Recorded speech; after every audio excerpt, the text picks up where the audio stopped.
core faculty for the College of Health Sciences and Public Policy at Walden University. And this month happens to be Men's Health Month, and I wanted to examine some of the differences between males and females in terms of the occurrence of seizures. So the reason this is of interest to me is because I personally have seizures, and this provided me with information that I didn't know about seizures, and so I'm going to explain this to you.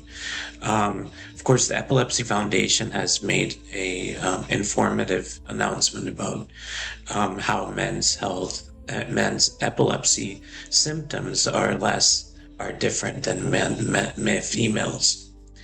So just for starters, male-specific patterns, a lot of times they come from hormonal, like testosterone, cyclical testosterone levels, which are things that make it regular. But for instance, one recent study in 2023 showed that men who have higher estradiol have less seizures than those that haven't had estradiol.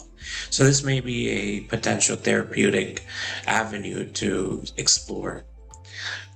So just to look at some of the hormones and then brain structure, men have a higher brain volume. That might cause differences. Even medication affects how it affects your body and brain. And then finally, comorbidities that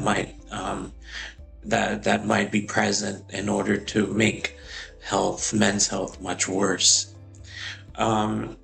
So let's take a look at hormonal. I kind of explained that. So among a 2023 genetic study showed that there was an 8% decrease or protective effect when estradiol was administered to men. So men also have different cycles due to the hormonal aspect. So men might have kind of a weekly, multi-day, monthly pattern, whereas women have it with their period, so in 28-day cycles possibly.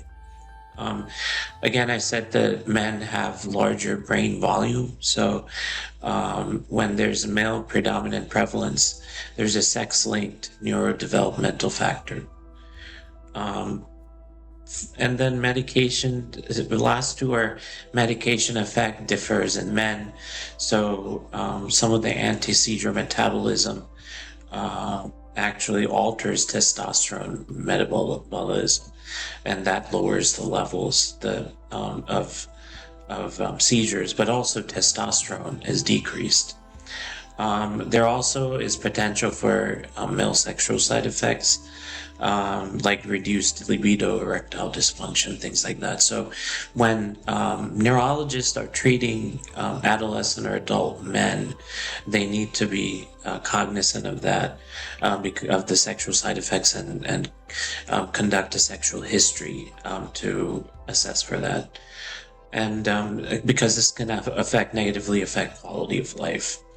Some of the comorbidities include insomnia, sleep apnea, alcohol-related seizures, and I actually just published a paper this year about alcohol and epilepsy, and how the two of them combined has a more deleterious effect than each individually, and this is more pronounced in African American individuals. So these are some interesting findings, and potentially can lead to some additional research and treatment. So traumatic brain injury is also a very common cause of male predominant epilepsy. So that sums up some of the differences. I think that these are all good differences to understand.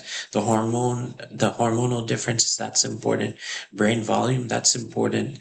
Also to have sexual side effects from comorbidities, that's important. All of these components are especially important to consider when you're thinking about epilepsy. And I actually have this Veteran Affairs website up because it goes into a lot of the epilepsy aspects. So, like defining it, first aid, what are some of the causes? These are really important and interesting aspects.